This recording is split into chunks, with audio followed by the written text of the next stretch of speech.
Good evening, everyone. I kindly ask you all to turn on your cameras for the session to respect the speakers and the mentors of this session.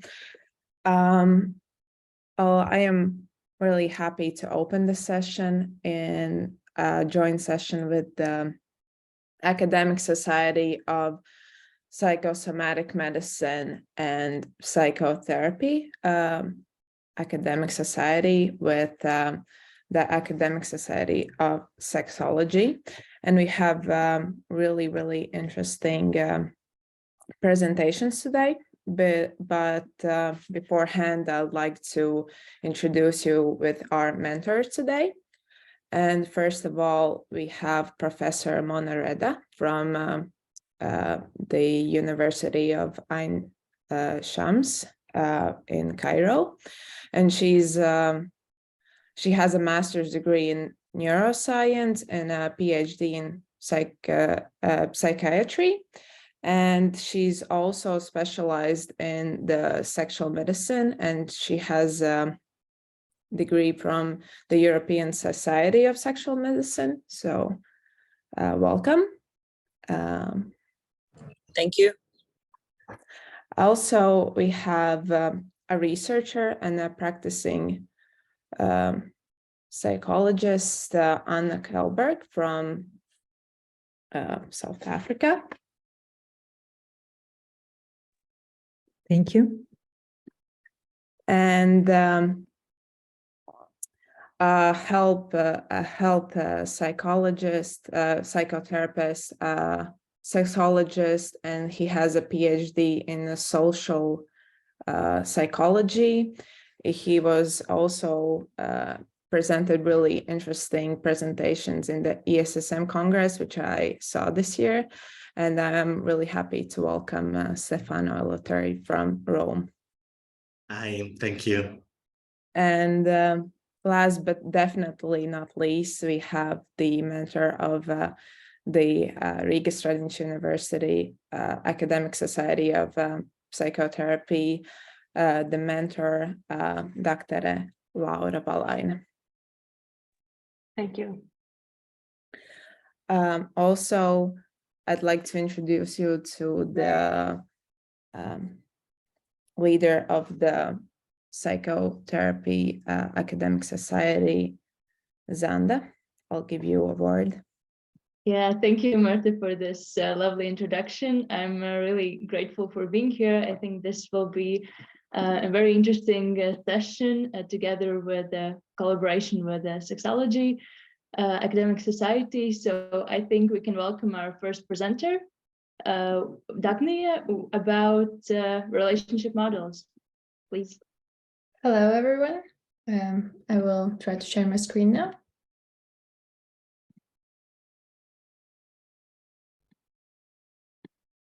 Okay, I hope everything is visible.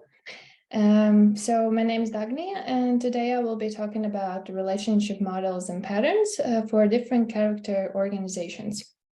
These are my contents. And I would like to start with the basic types of relationships. And I would say that there are many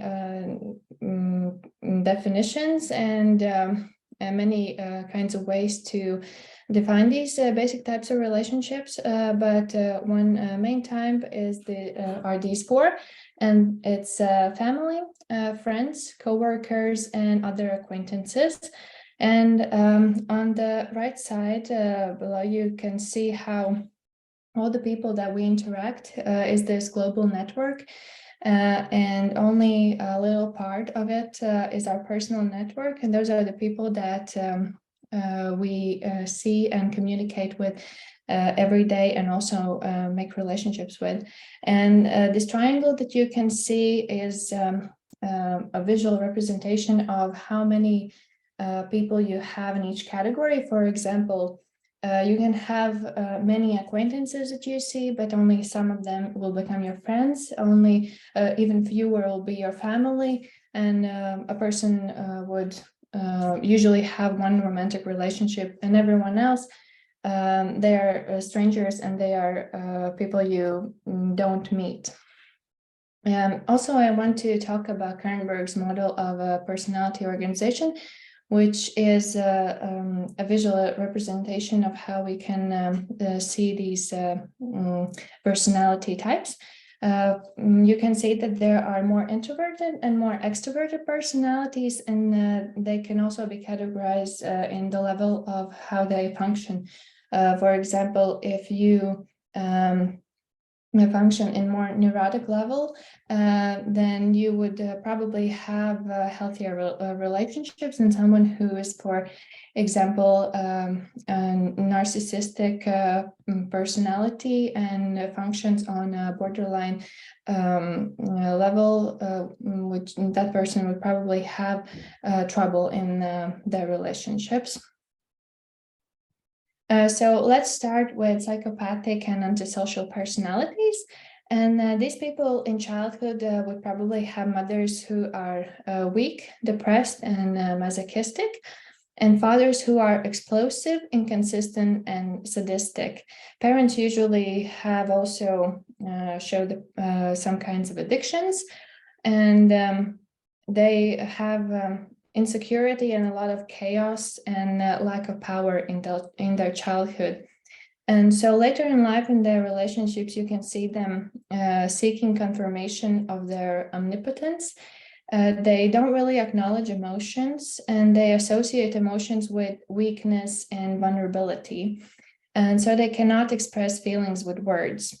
And there's a failure of attachment and internalization because they never have loved really anyone, and they never have felt the love from their parents in childhood. And some signs that you are in a relationship with a psychopath may be that your partner, for example, has grandiose behavior. Your partner is extremely charming, needs constant stimulation. They have pathological lying tendencies. There's no sense of guilt or remorse. They have blunt affect, parasitic lifestyle. That means that they live off of others. There's no responsibility for words or actions. There's spotty relationship history, and there also may be a criminal past. Next step is narcissistic personality, and you could say that in childhood they are important to caregiver because of the function they fulfill, not for who they truly are. And so there's this learned behavior that is acceptable, and they can be used as their caregiver's narcissistic agenda. So there's a lot of fear of being judged. And later in life, this shows as relationships are burdened with self-esteem issues. They seek admiration and approval. They send confusing messages to their partners or family. They need love deeply, but their love that they show is shallow. And they have difficulty accepting people non-judgmentally for who they are. And this picture shows how some narcissistic traits to look out for in your partner. So if you walk on eggshells, or your partner loses their charm behind closed doors, or if you're constantly criticized, your partner has cheated, there's a lot of silent treatment, or if they break promises, that those could be signs that your partner, for example, has narcissistic traits. Next step is schizoid personality, and these people in childhood can have mothers who are unresponsive to sadness, emotionally unexpressive, harsh, and physically avoidant. But there's also other type of mother that schizoid personality person can have, and that is a mother who is smothering and lack boundaries. The father is typically impatient and critical. So later in life, these people crave closeness, yet they seek distance. And they have this classic dilemma that they can neither be in a relationship or completely out of a relationship. And sexually, these people tend to be apathetic and detached.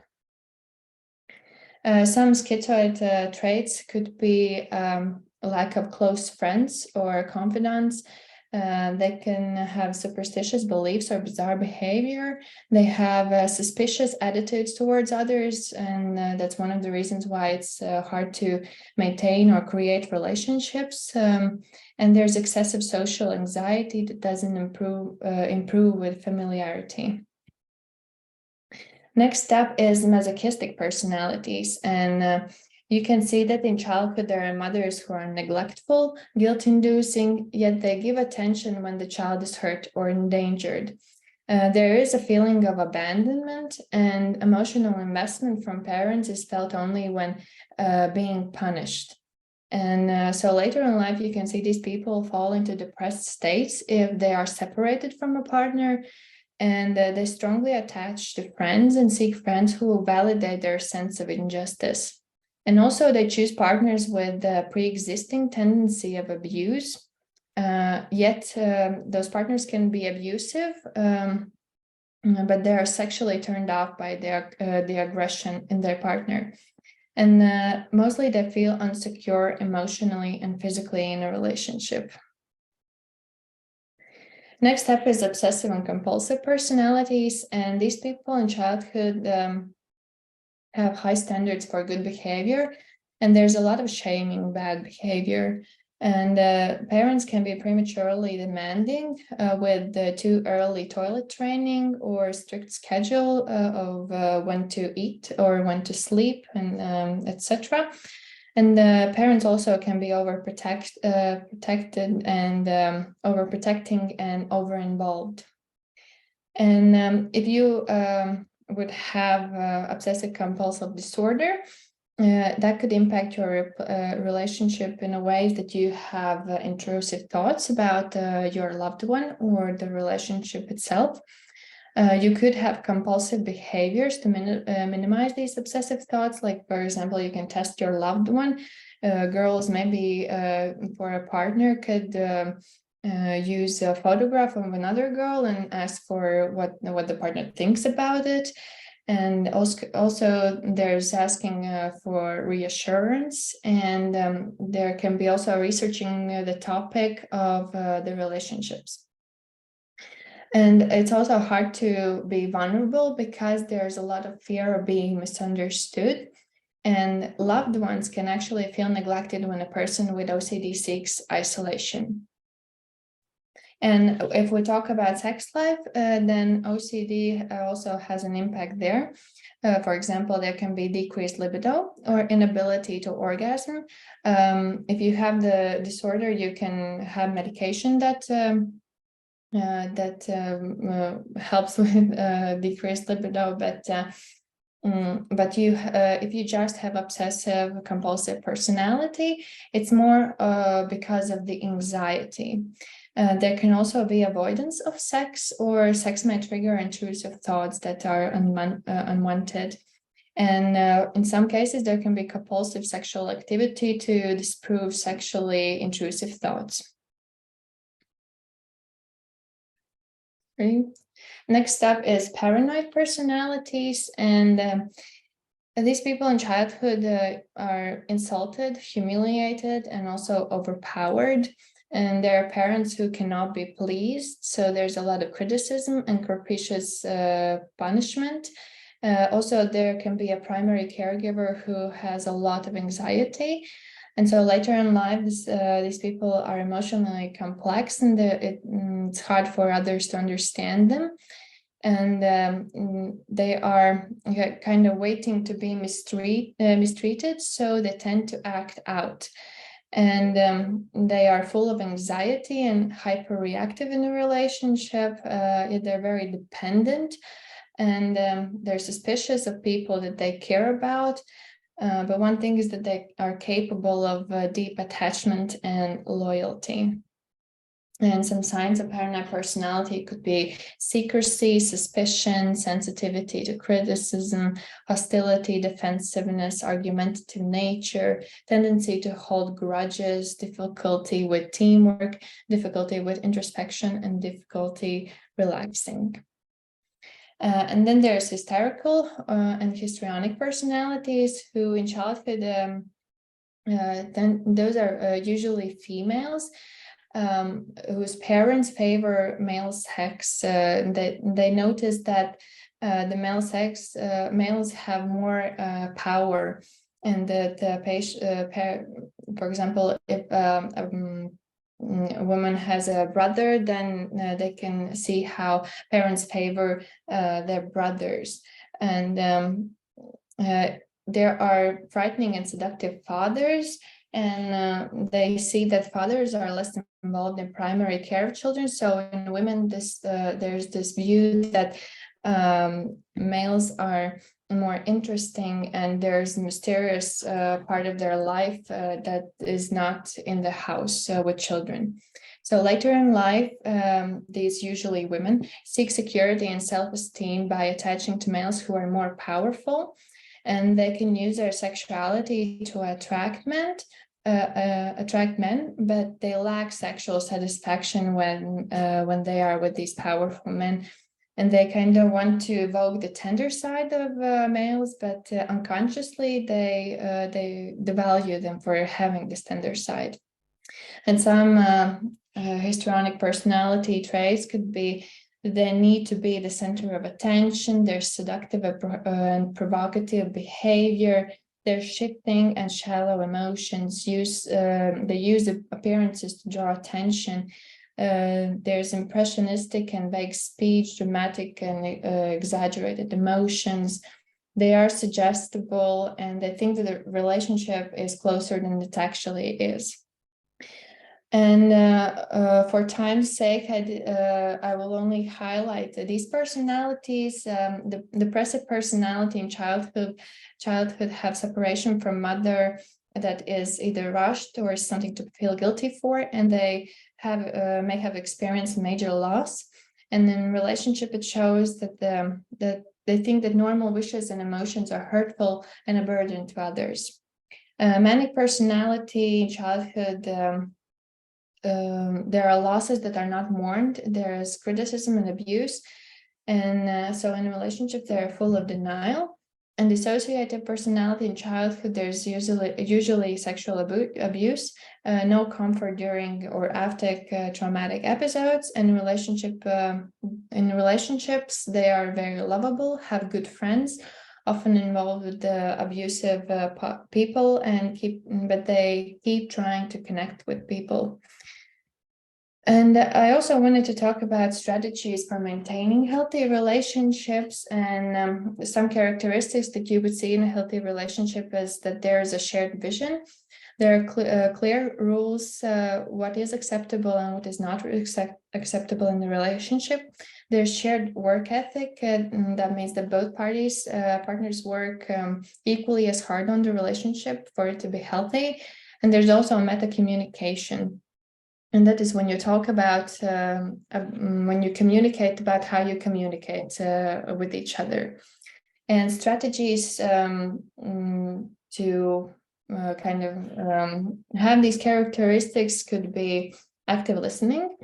You could paraphrase the speaker's meanings, express understanding of speaker's feelings, and ask questions.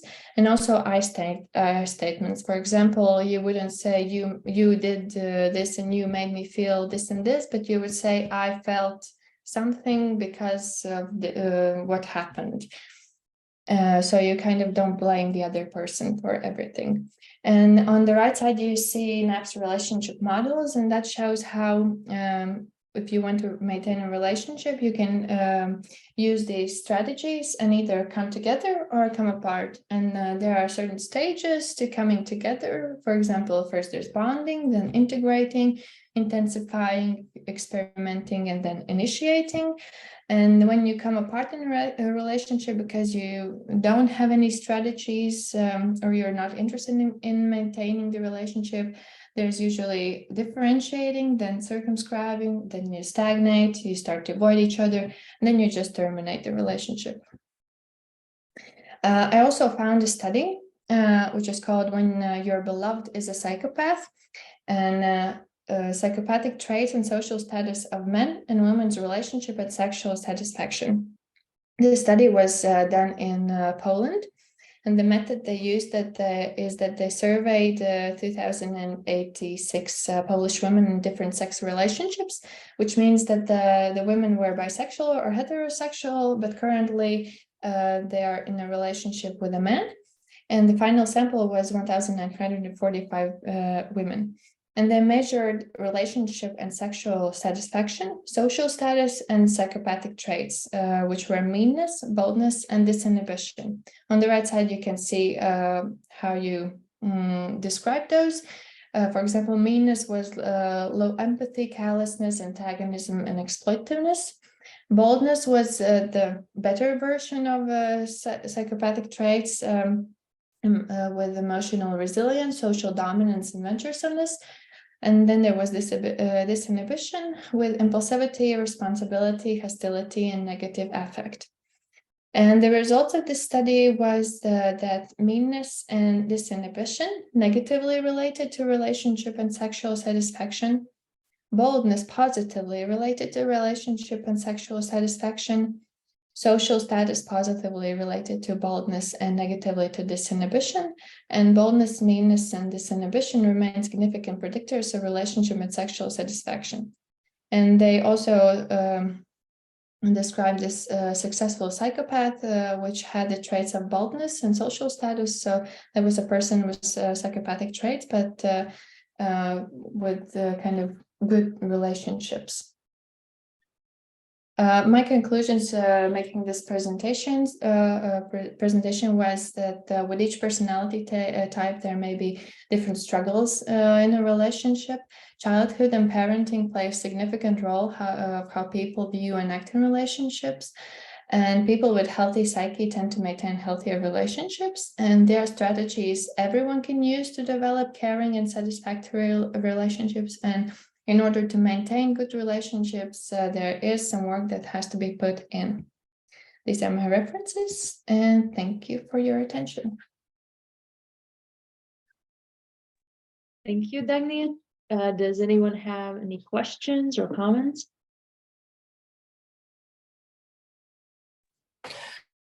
I may have a comment here. I'm Mona Reda from Egypt, psychiatrist, and I'm very thankful for the presentation. It's very nice, but I was waiting to see where are the avoidant personality, because in my practice, I see those who are having avoidant personality disorder are the most people who are having problems in initiating a relationship, in maintaining a relationship, especially in societies where having a relationship is mandated by a certain age by getting married.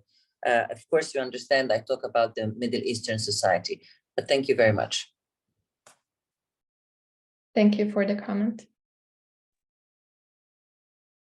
Yes, I also thank you very much for the presentation, and my comment is about sexual education. So I think that you discuss about the possibility of solving and managing some relationships, but I think that it would be also important to focus on the possibility of preventing some of this problem. And I think that if we could include some of these aspects in a sexual education program, it could be an important aspect.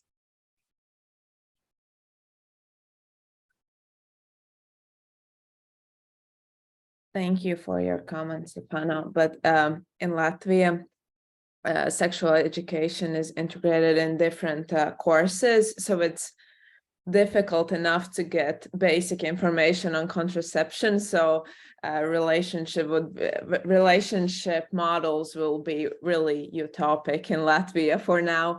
But we have a Planned Parenthood Association, Papardziets, who talks about relationships as well for with children in school age children. So that is a positive aspect, that we have some opportunities as well for this.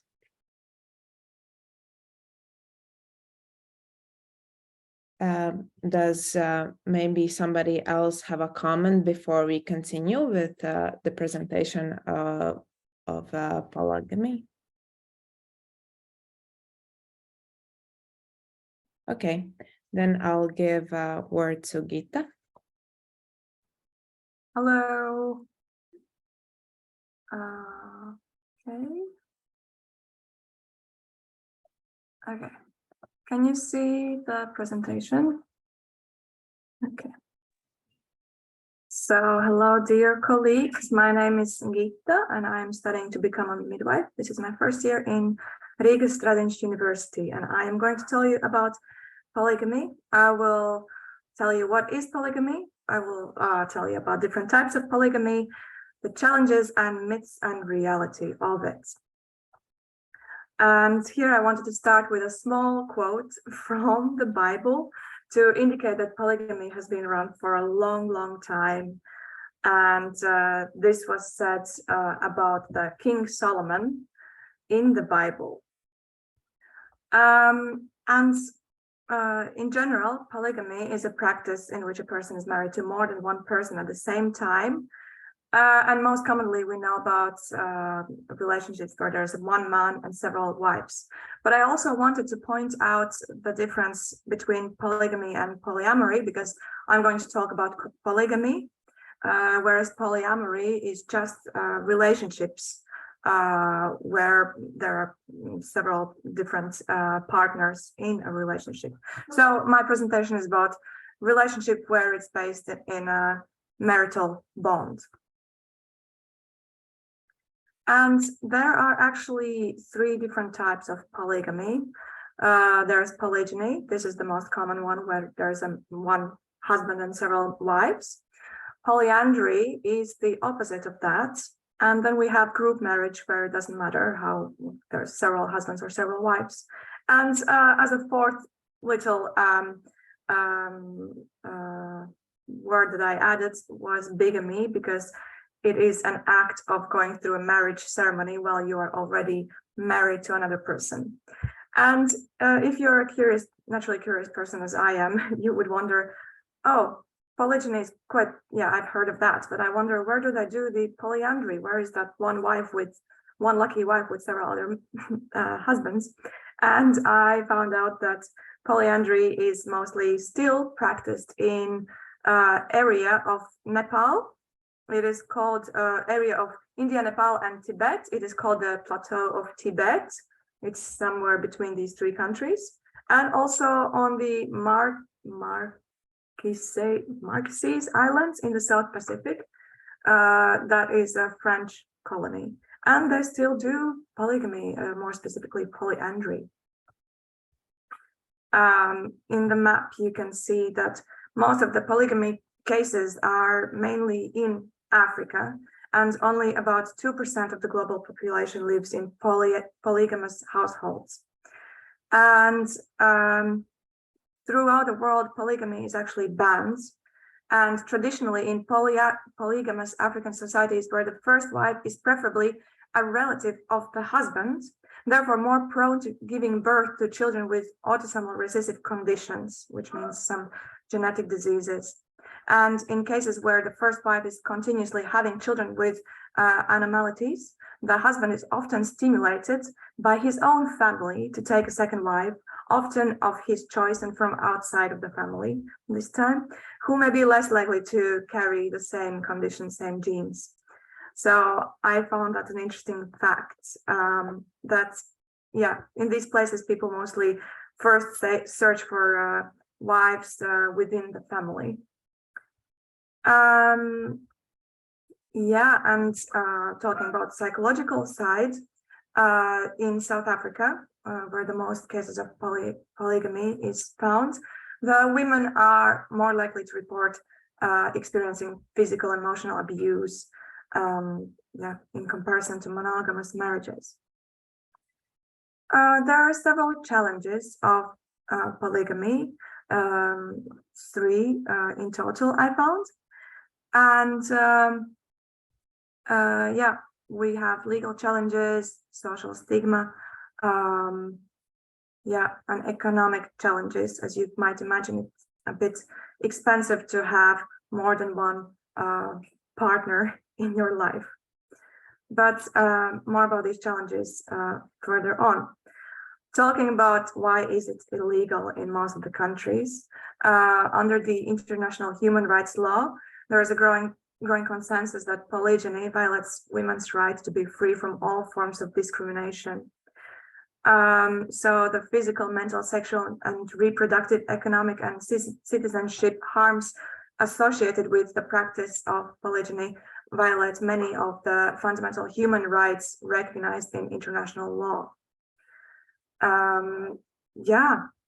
And where the polygyny is permitted through religious or customary legal norms, it is often it relies on obedience, modesty, and chastity codes. This is everything that the women need to follow in these relationships. And this is a quote from Human Rights Committee too, where they say that it should be also noted that equality of treatment with regard to the right to marry implies that polygamy is incompatible with this principle. Polygamy violates the dignity of women. It is an inadmissible discrimination against women. Consequently, it should be definitely abolished, whether it continues, wherever it continues to exist. And fun fact, I was just actually also Googling about polygamy. And in 2020, in the state of Utah, the laws that were talking about polygamy, they were kind of lowered. So the punishment for being in a polygamous relationship was lowered, made softer for people like that. And continuing with the stigma around polygamy, I found two different researches that said that stigma and discrimination are significant barriers to accessing healthcare, education, and other public services for polygamous families in rural Malawi. And stigma and social isolation were major contributors to psychological distress for mental health outcomes among Bedouin women in Israel. So polygamy creates barriers for healthcare and creates this stigma, creates psychological distress. And I'd like to add that in one medical genetics study in West Africa, doctors enrolled a pediatric patient from polygamous household. The patient's mother had 10 children with his father, with 3 children affected by the disease. And his father had 6 children with his other 2 wives. None of them had the condition. The study found both parents to be carriers of this gene, recessive gene. The mother was stigmatized in the family and community because of her children's illness. The father wasn't. So the research team was unable to impact on the stigma experienced by the wife because the husband controlled the flow of the information and did not engage in discussions about inheritance. So whatever you teach these people about genetics and how polygamous relationships within the family most of the time can affect their children, they wouldn't listen because they have their own laws, and they would still stigmatize women who give birth to children with genetic diseases. And another question would be about morality, that many of the countries that permit polygamy have Muslim majorities, and the polygamy practice is rare in many of them, actually, even though it is allowed. And fewer than 1% of Muslim men live with more than one spouse in Afghanistan, Pakistan, Bangladesh, Iran, and Egypt, all countries where the practice is legal, well, at least for Muslims. An interesting thing that I found is about the Quran. Muslim supporters of polygamy often cite the Quran verse 4:3, which instructs men to take as many wives as they can take care of, up to 4. And they also point out that the Prophet Muhammad had multiple wives. So it is actually a popular myth that all Muslims practice polygamy. Historians have noted that Islamic guidance on polygamy was issued amid wars in Arabia in the 7th century, where there were many widows and orphans requiring financial support, and that polygamy created a system for them to be cared for. To this day, polygamy is most common in places where people, and particularly men, tend to die young. So it was sort of a way of survival, polygamy in these countries. And on the right side, you can see people answering the question of morality of polygamy. And Most of the people who think that polygamy is moral and it's okay mostly live in African countries. Moving on to economic challenges. There is unequal distribution of resources. In polygamous households, resources such as money, food, and other necessities may be unequally distributed among wives and their children. And this can lead to feelings of inequality, jealousy, and resentment among other family members. And then there can be lower educational attainment. And because of economic challenges, there might be challenges in providing education for all of the children of the families. And in one of the studies that I read, it was found that Bedouin children from polygamous families had lower education attainment compared to children from monogamous families. Then there can be poverty, and polygamous families may be at higher risk of poverty due to the financial strain of supporting multiple spouses and children, and limited access to public services. As I told about the stigma around polygamous families that couldn't access healthcare because they were just stigmatized. And then I found two different interesting studies. The first one is also, the name of it is written in the header, and it said generally it suggested that more significant prevalence of mental health issues in polygynous women compared to monogamous women. Individual studies report a higher prevalence of somatization, depression, anxiety, hostility, psychotism, and psychiatric disorder in polygynous wives, as well as reduced life and marital satisfaction, problematic family functions, and low self-esteem. So it doesn't sound very bright for these families in general. And the other study said that mental health and polygamy, the Syrian case, so they studied Syrian families. They talked about this interesting thing called first wife syndrome. And the families were examined and comparing first with second and third wives in polygamous marriages. Findings indicated that first wives reported on more family problems, more anxiety, and more paranoid ideation, and more psychotism than second and third wives. And then moving on to myths and reality. First myth that I found was that polygamy is universally practiced in all cultures where it is accepted. Whilst maybe if you noticed in one of the other slides, I also talked about Muslim countries where there are Muslim people who are allowed to practice polygamy. It is a diverse practice that varies widely across cultures and religions. While polygamy is accepted in some cultures, it is not universally practiced or accepted in all cultures. Then the second one says that polygamous marriages are inherently abusive towards women, while in reality they might be, but not all polygamous marriages are abusive. And there's a study that found that women in polygamous marriages reported higher levels of marital conflict compared to women in monogamous marriages, but the difference was not significantly different. And then polygamy is only practiced by men. And if you listen carefully in one of the first slides, while polygamy is more commonly practiced by men, there's also the opposite type of relationships where there's one wife and several husbands. And the last one says that polygamy is only practiced in developing countries or in marginalized communities. But in reality, actually, it is also practiced in developed countries, such as the United States and Canada. And in conclusion, just to bring all the points together, there is more than one type of polygamy, as you remember. Also, the one where there is one wife and several husbands is a thing, or it doesn't matter how many wives or how many husbands.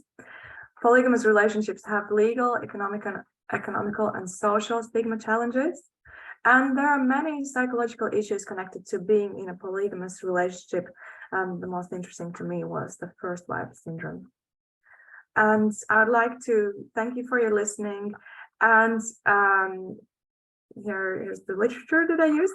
And in the end, I wanted to make a Kahoot, but Marta pointed out that Kahoot is only meant for 10 people to participate. So I will continue with several slides that will have questions and answers. And if you can find a little piece of paper or some place to write on, I will put on the questions for some 20 seconds and you can check your knowledge if you listened carefully or not, while being distracted by pictures about the topic that are not necessarily connected to the question actually. So here we go. The first question is, who had 700 wives? A, King David, B, King Asa, C, King Solomon, or D, King Joash? All these people were in the Bible.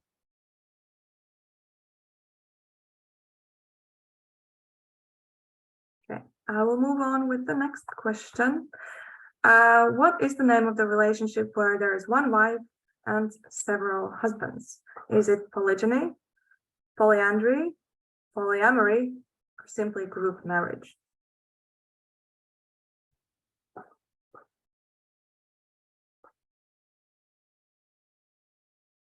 Then, where is polygamy most popular? Is it in A, Arabia, B, Russia, C, Africa, or D, Asia? And talking about the Utah case, I believe this man on the right with several wives was quite popular in the situation because I found many pictures with him and his family. Moving on. Why is polygamy illegal? A, it costs too much. B, it violates women's rights. C, you can't guarantee education for the children. D, because it is stigmatized.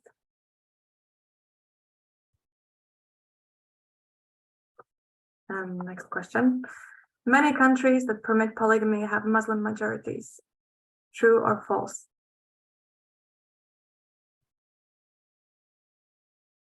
Next one. Polygamy is practiced in Canada. True or false? Next one. Up to how many wives does Quran 4:3 suggest?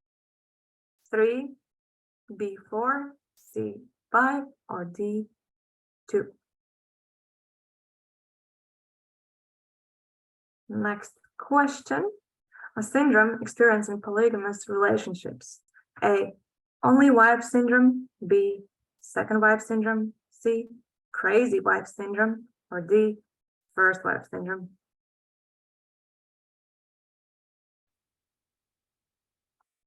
Why would a man in West Africa be encouraged by his family to take a second wife? A, first one doesn't please him sexually.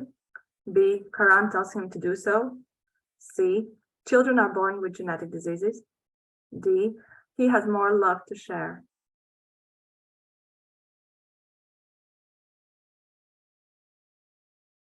Next question. Polygamous marriages are inherently abusive towards women. True or false?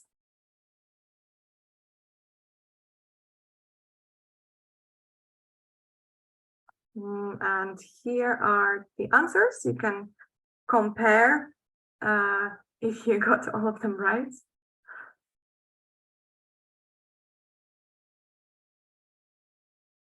And this is all from me, from my side. Thank you for your listening. Thank you, Gita. It was really interesting. I really enjoyed your presentation. If the mentors would like to comment, I'd like to give word to Anna because she practices in South Africa the last time we spoke, and maybe you have some experience with polygamy. That's correct. I live in South Africa and I practice around the world. To be entirely honest, the information is not entirely correct. South Africa is not at the top of the list of polygamous countries. Actually, Central Africa and Sub-Saharan Africa has higher percentage of polygamous marriages, up to 10 or 11. You have to remember that huge portion of South African population is Christian. And Christianity, apart from Mormons, usually do not allow for polygamy. However, there's something else I would like to add to this presentation. I invite you to put the concept into perspective. Yes, while 1.5 to 2% of the human population are actually polygamous, there are 58 countries out of roughly 200 in the world that allow polygamy, where polygamy is legal. And if you think of it, like every fourth country allows for polygamy. And while it is quite difficult for our Latvian mentality to accept it, but all of these people, they come from countries that allow for this mentality. And it's like many of them just simply cannot afford to have multiple wives. But if they had an opportunity, they would have, right? So when working with clients, we have to remember that some of them still have that mentality, even if they don't have multiple wives themselves. So it's actually more prevalent than we think. It's 2% of people who actually practice it, but it's every fourth country in the world that allows for it. Thank you, and it was really an interesting perspective. Maybe, yes, I'll give a word to Manreda.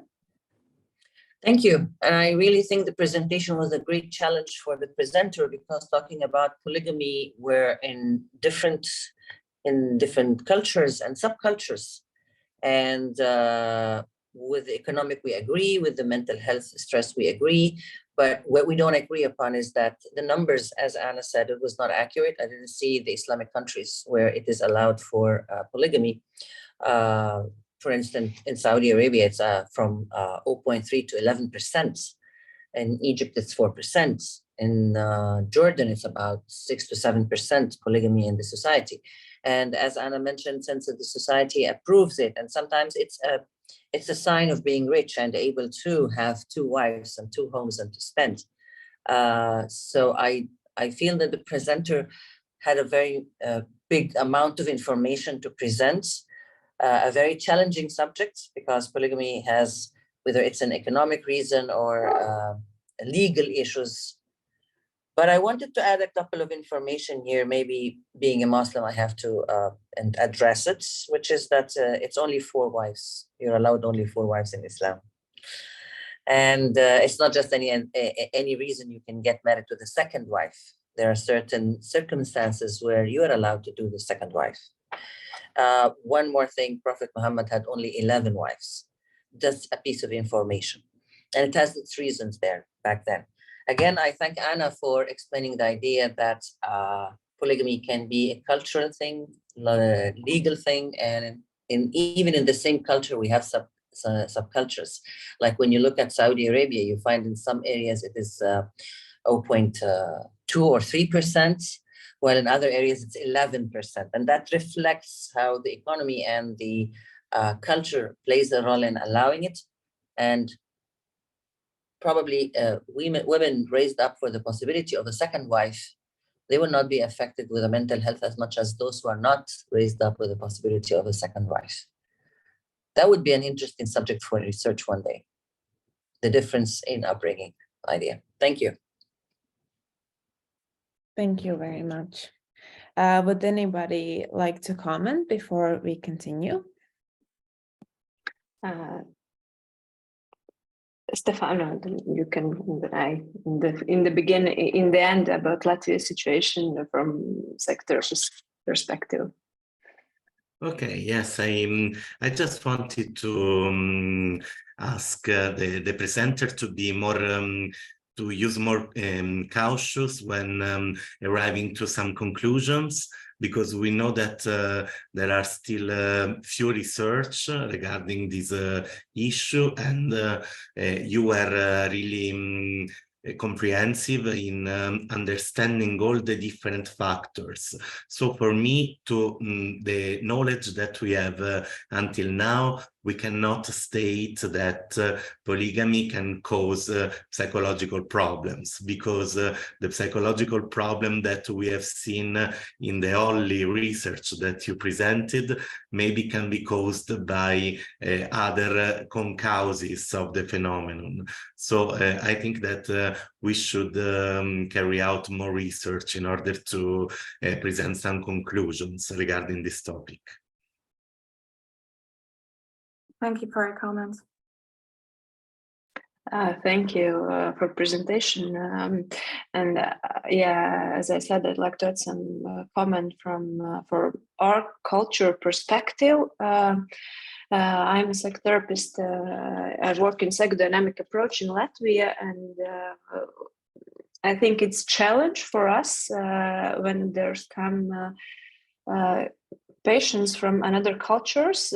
In our university, in Riga Strategic University, we have Department of Psychosomatic Medicine, also the clinic, and we have students from abroad, and they come from different cultures, and it's something for us to take in account that, for example, that we have to divide the cultural perspective and our subjective perspective, and always we must look up, we must read, or we can call to professionals, so etc. When we have patients from another culture with different traditions, we must read, we must think about that, and we can't put an equality, like, so I don't know, the patient thinks that polygamy is okay, then we treat his problems, polygamy as a problem. No, we don't do it. We search why he has emotional problems, because in this culture there are persons with mental health issues and without. And also, yes, we must be careful. This is what I would like to add. And for us, it is very good possibility. For example, in supervisions, we have supervisors from another countries, and they can help us. So please be cautious with those patients. Thank you. Yes, thank you for your valuable comments. I think it's really something to think about, also for us as students. And then I think we can move to the next presenter. Please, Paula, with sexual theories. Yes, hello.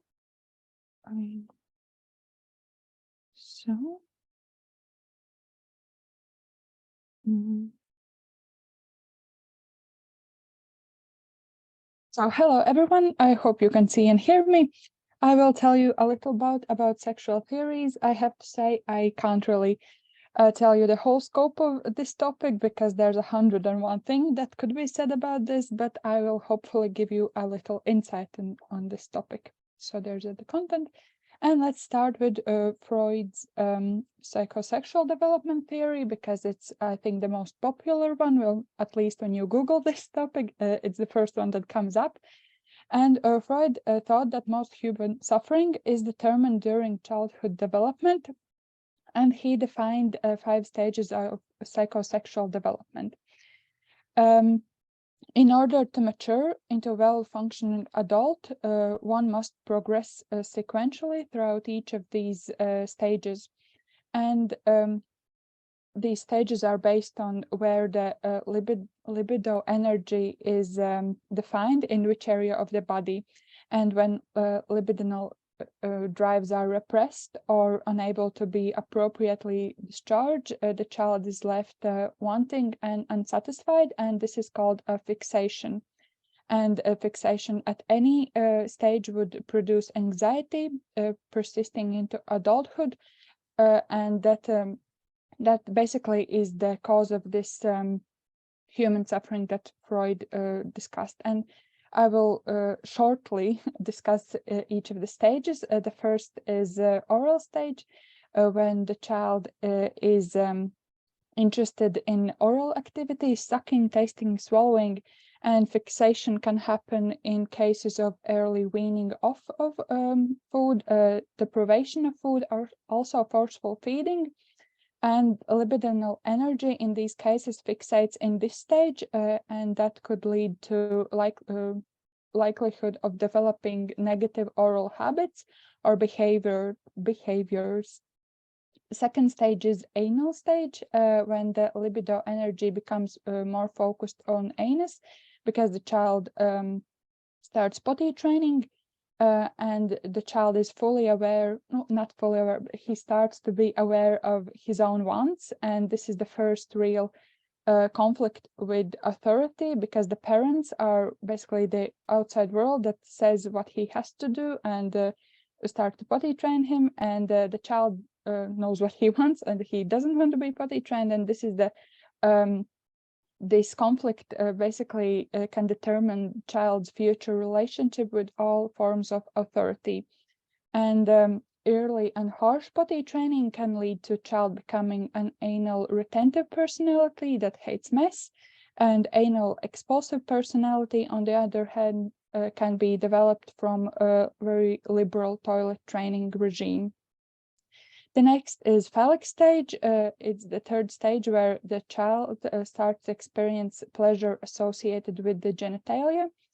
And the child can establish the roots for not fixation, but interest in the opposite sex. And the conflict in this stage can be resolved through the process of identification. Basically, the child adopts characteristics from opposite sex parent, and these are the complexes that are present, can be present at this stage. It's Oedipus complex, which arises because a boy develops sexual desires for his mother, and he wants to get rid of his father because he wants to basically possess his mother. And during this stage, the boy can develop castration anxiety. He knows that he can't really get rid of his father because he's more masculine, he's strong, and the boy resolves it by identification. He starts to imitate his father, copying his masculine style, adopts his values. And basically that's how the boy comes to terms with his identity. And electrocomplex affects girls. Girls desire their father, but realize that she doesn't have a penis, and they develop penis envy, basically wishing to be a boy. And they resolve this by repressing their wishes to become a boy and substituting this for a wish for a baby.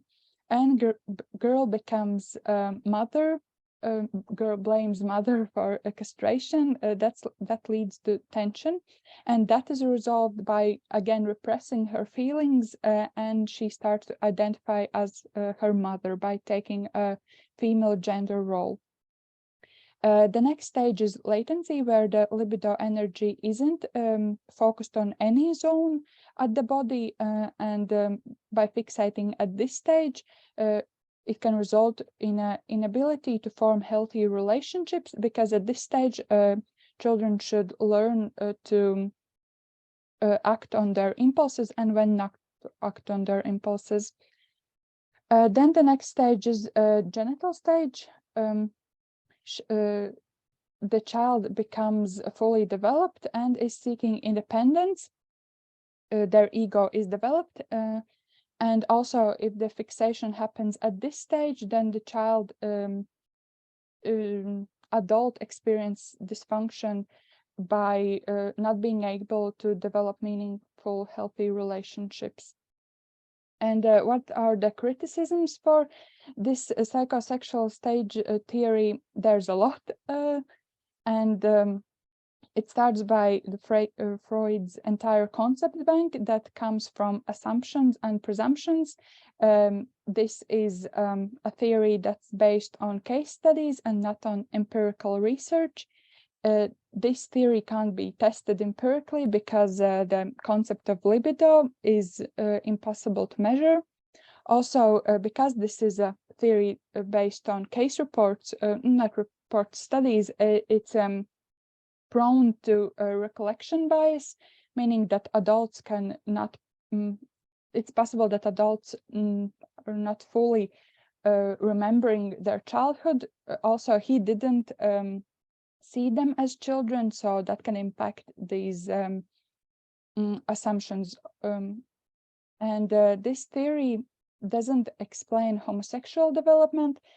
As I read, this theory suggests that heterosexual preference is the norm, and homosexual development is not the norm. It isn't pathological, it shouldn't be treated, as I understood, but it's not normal.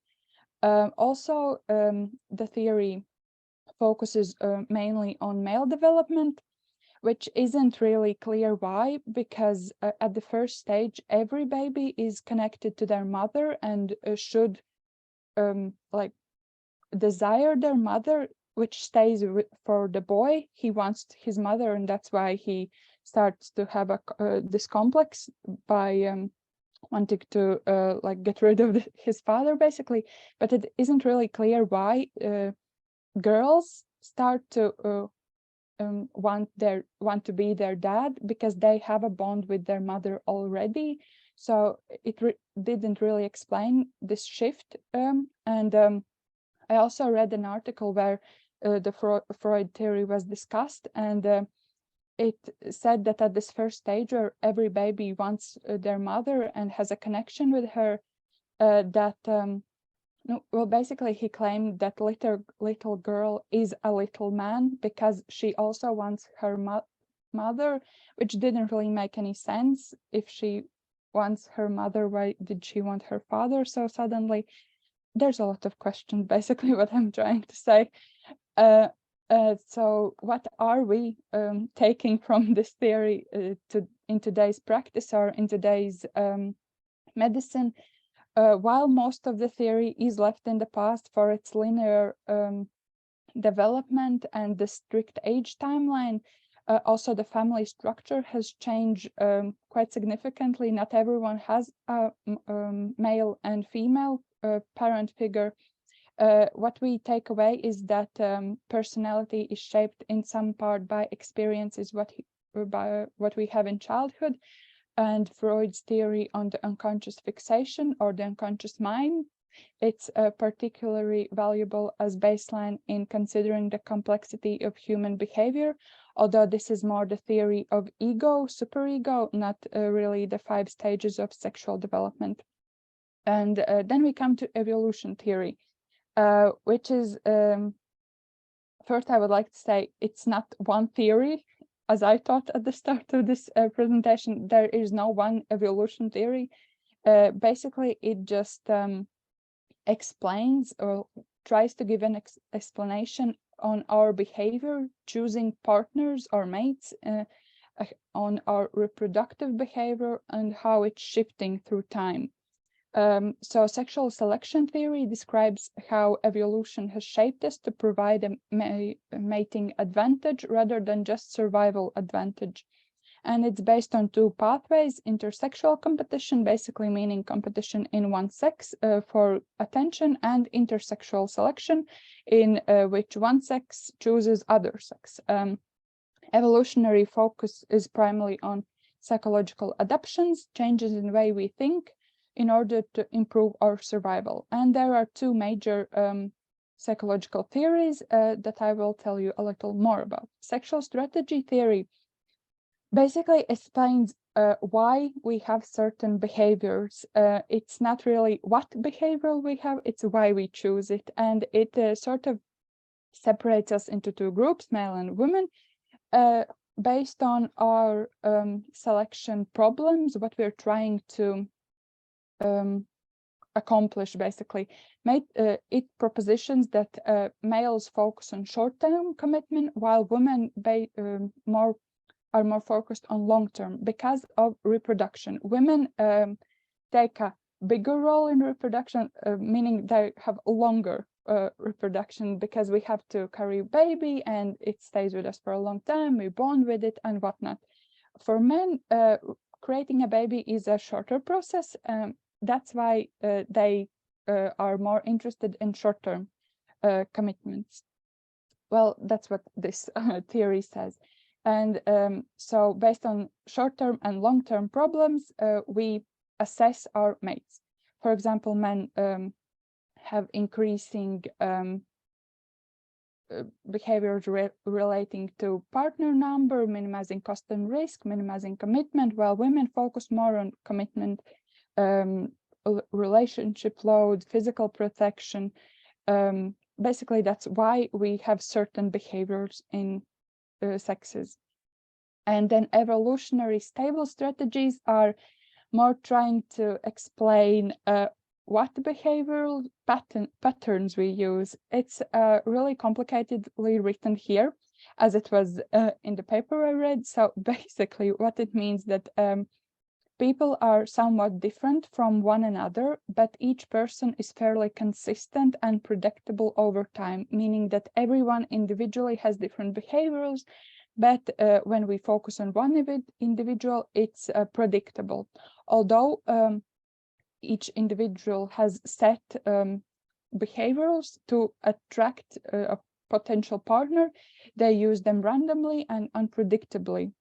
And all individuals might use a mix of environmental factors and tactics, as well as every individual has like a fixation on one strategy or a couple of strategies that have worked before, and they rely on them. And some individual differences in strategy might result from classic gene-environmental interactions, meaning that not only our environment has a big part in the behaviors we use, but also our genetic background. And then there is error management theory that proposes that psychological mechanisms are designed to be predictably biased when the cost of false positive and false negative errors are asymmetrical to evolutionary history, meaning that we can make false positive or false negative errors. What they are type 1 and type 2 errors that we base our decision making. So type 1 is false positive, thinking an effect is there when there is none, and type 2 is a false negative, not seeing an effect where one exists. So basically, these are the two big mistakes we can make while making a decision. And based on these errors, there are two biases that again are more likely split between the sexes. Sexual overperception bias, where a person falsely concludes that someone has a sexual interest in them, is a false positive error, and males are more likely to make this bias. They have an over-perception bias. They tend to overestimate women's sexual interest in them. And sexual under-perception bias is more common in women. Women had adapted to be cognitively biased towards under-perceiving male interest and commitment, or making a false negative error.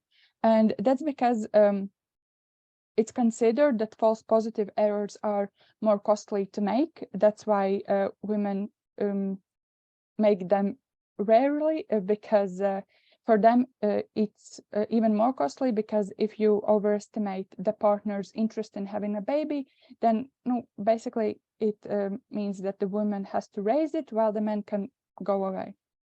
That's basically the rule for this biases. And today's sexuality and sex drive is in one individual is not fixed. It differs from one person to another in expression and in definition. So it's important to look at sex drive and sexuality from a biopsychosocial point, and acknowledge that predicting such a complex factor selection is almost impossible. For example, these are some of the factors that affect sex drive and sexuality and sexual development.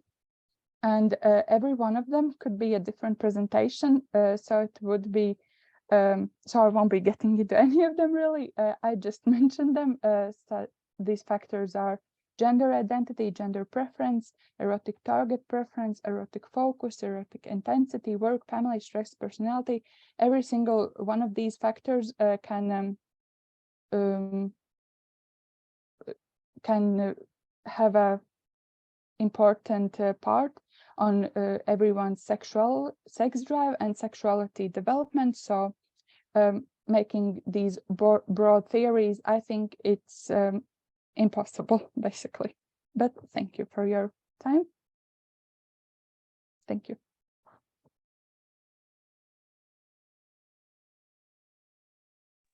Thank you, Paula. Does anyone have any questions? Yes, please, Anna. Thank you, Paula, for the presentation. I really appreciate your overview of sexual strategies, error management theory, and especially bias psychosocial model. And to be entirely honest, I would love you to spend most of the time on that model, because this is something that modern psychology believes in, that biological, psychological, and social factors have much more impact, like cumulatively. This is what impacts our sexuality. At the same time, I also want to comment on the Freud's theory model. He was an exceptionally smart human being. And I see this model that you described as in-depth as fun and amusing. And this explains why this is so prevalent when you do your Google search. At the same time, modern psychosexology heavily criticizes it for being reductionistic and deterministic. And this is something we do not rely on and do not use in our day-to-day work. So I would love you to shift the focus, but otherwise, thank you for mentioning both.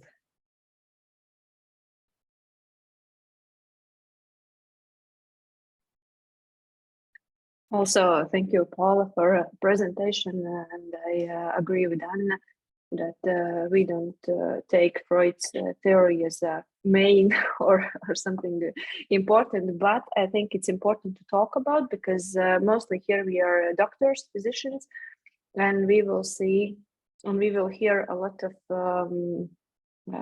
opinions from our patients or society, and we need to know what is the historical side and what we think now and what science shows at this moment. And for example, when we have patients in psychotherapy and we see that, okay, something reminds about, I don't know, anal phase from Freud, we can maybe think about it, but don't put it as a main explanation why a person have this kind of behavior or this kind of internal conflict. Yes, and these evolution theories, it's and also biopsychosocial model is something that on what we can stand with our patients. And yes, the role of society is big in the previous years when we had come and joined sessions with with the cycle of with students of the sexology group. We discussed this. So thank you.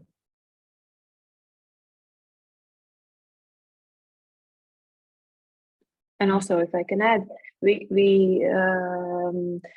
you can put together this Paul's presentation with the first presentation that Dagny showed, and you can think also about personality structures, for example, narcissistic and hysterical women, how they go together, or hysterical and schizoid personality, how they go together, how these antisocial traits, what kind of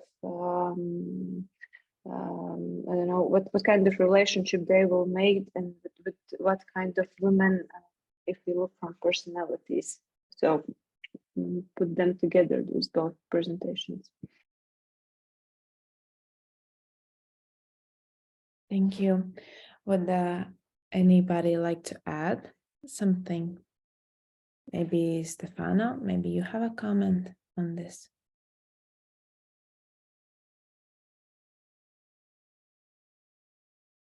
Stefano maybe lost his internet connection, but before we continue, I'd like to ask kindly to turn on your cameras, because I'd like to make some screenshots or group photos to make a memory of this session. So I'd like kindly ask you to pose, and I'll say 3, 2, 1, and then I'll take the picture.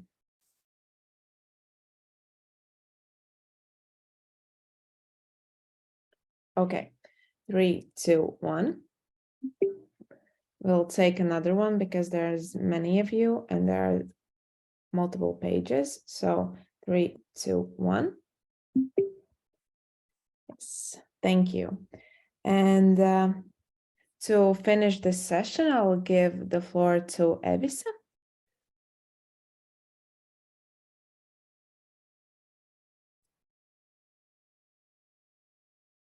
Yeah, hello.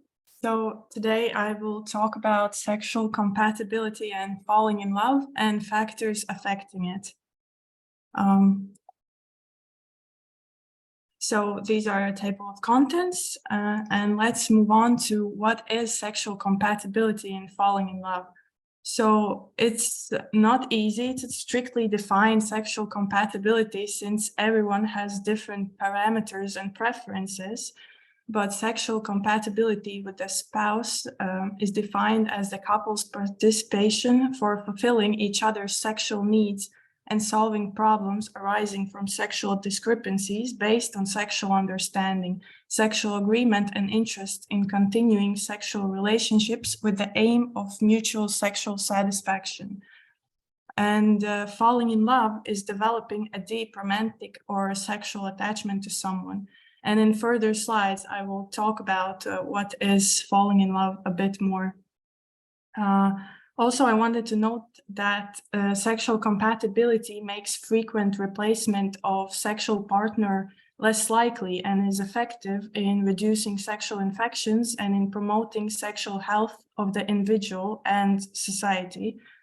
Also, great sex does not always mean sexual compatibility. So what is love and a bit of science behind it? Mental, emotional, and physical state of being in love can be broken down into 3 independent but overlapping categories, which are sexual desire, attachment, and limerence, or infatuation.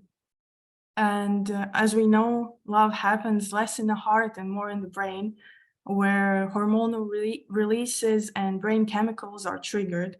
And depending on the category of love you're feeling, your body will experience changes in the following hormones and neurochemicals, which have an effect on feelings, thoughts, and behavior.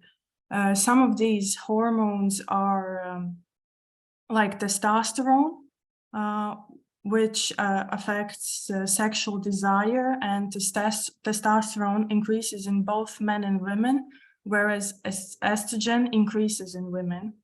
The next hormone is dopamine, and this hormone motivates you to pursue a reward, and some people can become addicted to the dopamine surge associated with love, which can lead to affairs. Serotonin, it decreases, which can sometimes cause obsession.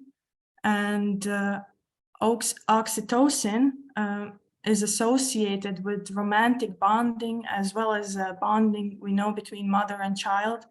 And too much dopamine and oxytocin can cause irrational behavior, like, for example, substance abuse or jealousy. And all of these hormones can have a powerful effect on behavior. So moving on, I want to talk about research papers I looked at and what I found. And in this one, I put this one because they had a really good table of factors affecting sexual compatibility with spouse. And the factors can be facilitating, inhibiting, and mediating. And for individuals, facilitating factors affecting sexual compatibility could be awareness and preparation before marriage, patience and tolerance, solving problems instead of quarrels, and focus on own change. For couple facilitating factors would be love for each other, practice, effort, experience, sexual talk with each other, a sexual orgasm, a mutual understanding, humor in sex. Then Contextual facilitating factors would be, for example, asking for help from others, leisure and travel. Inhibiting factors affecting sexual compatibility for an individual would be embarrassment, bad body image, self-centeredness, taboo and guilt of having sex, dissatisfaction with the choice of spouse. For a couple inhibiting factors, it could be challenge between parenting and partnering roles, challenge between spousal role and other roles, fear of pregnancy, problems of breastfeeding period, and contextual inhibiting factors would be lack of privacy for parents, irregularities in the hours of sleep and wakefulness. And lastly, mediating factors affecting sexual compatibility for an individual would be marriage age, religion, sexual education, and self-awareness. For a couple would be couples' sex solutions in specific fertility periods, like, for example, menstruation, pregnancy, infertility treatment, or the initiator of sex. And contextual would be women tired of work outside home, financial and social problems, and watching pornography. And then moving on to the next research paper that was about sexual compatibility and sexual functioning in intimate relationships. And the results indicate that the relationship between an individual's perception of their compatibility with their partner and sexual depression and anxiety was stronger for women than men. And in addition, the partner's perception of compatibility predicted sexual depression and anxiety for men, but not women. And for both men and women, an individual's perception and their partner's perception of compatibility were predictive of sexual satisfaction. In this research paper about sexual satisfaction, sexual compatibility, and relationship adjustment in couples, they had 85 long-term couples that were aged 20 to 40 years old, where mean relationship length was 5.4 years, and both partners provided details of recent sexual behaviors and completed sexual satisfaction, Spaniard dyadic adjustment, and Hurlbert sexual compatibility measures. And the results showed that women's sexual satisfaction score was significantly predicted by greater vaginal orgasm consistency, frequency of partner genital stimulation, and negatively with masturbation. And men's sexual satisfaction score was significantly predicted by greater intercourse frequency and any vaginal orgasm of their female partners. The conclusion of this study was that findings suggest that specifically penile vaginal intercourse frequency and vaginal orgasm consistency are associated with indices of greater intimate relationship adjustment, satisfaction, and compatibility of both partners, and that women's masturbation is independently inversely associated with measures of dyadic and personal function. Other key facts I found reading research papers were that research has found that compatibility is significantly related to sexual satisfaction and desire for sexual activity. And as I mentioned before, gender differences may exist in perceptions of sexual compatibility. Also, it's been reported that women have been found to be more likely than men to report emotional and relational qualities as the rewarding aspect of positive sexual functioning. And hence these factors may play a greater role in women's sexual functioning than the quality of the sexual interaction per se. In contrast, men are more likely to place emphasis on sexual behavior as a determinant of their sexual satisfaction, raising the possibility that their perceptions of sexual compatibility may play a critical role in sexual functioning. Also, researchers have found that sexual satisfaction cannot be achieved when one partner desires the same activity that the other partner dislikes. And women with higher scores in sexual compatibility reported significantly less depression and higher levels of sexual motivation and desire. This is my used literature, and I thought of this question for discussion is, how do religious limitations affect sexual compatibility and thereby affect the couple's feeling of love for each other? Thank you for your attention. That's it. Thank you. I think this discussion question is perfect for one of the mentors to answer. Maybe somebody would like to start.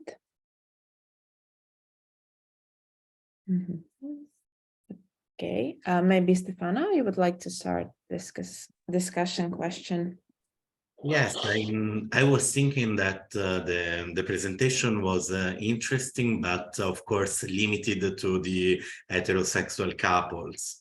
So of course we are talking about people who have a standard capability also of sexual desire. We are not talking about any sexual discrepancies, for example. So couples where one of them are asexual and one of them are sexual. So of course we should, for me, understand that they are factors that are mostly important for heterosexual couples in the Western countries that have a medium interest in sexuality. So probably I think that it should be interesting also to understand if in homosexual male couples there are any other important factors, and the same for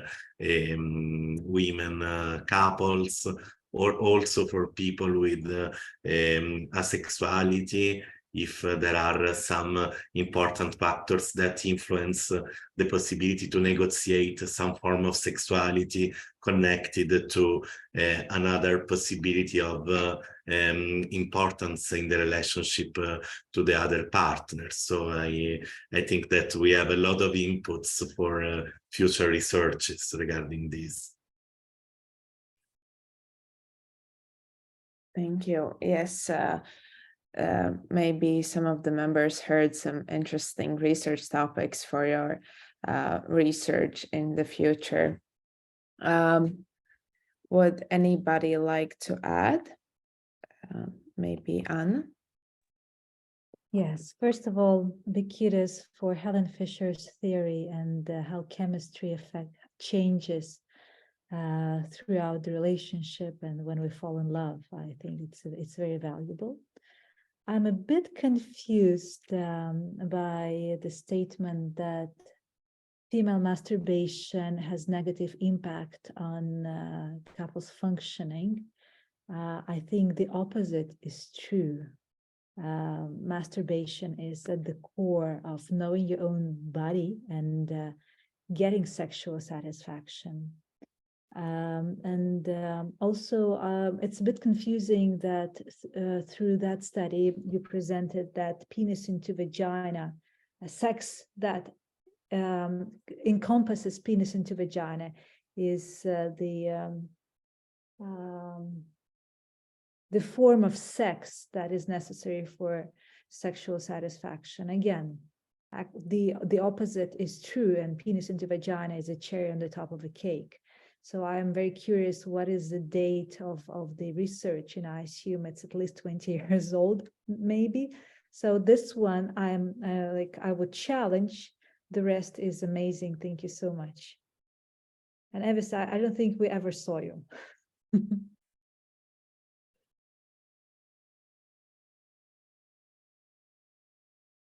Thank you, Anna, for your comment. Maybe Dr. Valainen would like to add something. Thank you. I'd like to add something what Stefano said. I was thinking about adult autistic spectrum disorder in adult women, because they have low libido level but the way how they adapt to society is imitation and camouflage. So they know that they need to do sex with their husbands, but they don't enjoy it. They don't want to do it, but they know that it's something that you should do to be in a relationship. And also there's question how it affects or it don't affect their comorbidities like depression, anxiety, etc. And because there is ongoing research about adult autistic spectrum prevalence, I think it's also something that we should consider as a factor. Also from clinical perspective, it's something from clinical practice, what I heard in my room with patients. So, and also at this moment, we know that you must engage in sexual relationship if you want to do it, but then in those autistic women, there's question if they don't engage in sexual relationship, how they will maintain a romantic relationship. And so some aspects come here. And also we can't judge, we need to listen, and we need to clarify and to be interested in patients.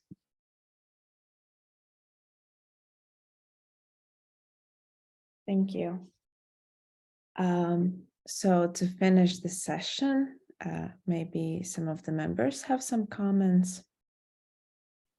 If not, then I'd like to conclude this joint session. It was really productive, and thank you to all of the mentors that joined. Thank you for joining our academic society from different parts of the world. I think it is really, really special for us. So thank you, everyone, and have a nice evening. Yes, I can just add thank you for our mentors, because your comments were really valuable. And yeah, thank you and have a nice evening. Bye. Thank you. It's been a pleasure being with you. Thank you. Thank you. Very much. Enjoy. Bye. Thank you. It was a pleasure.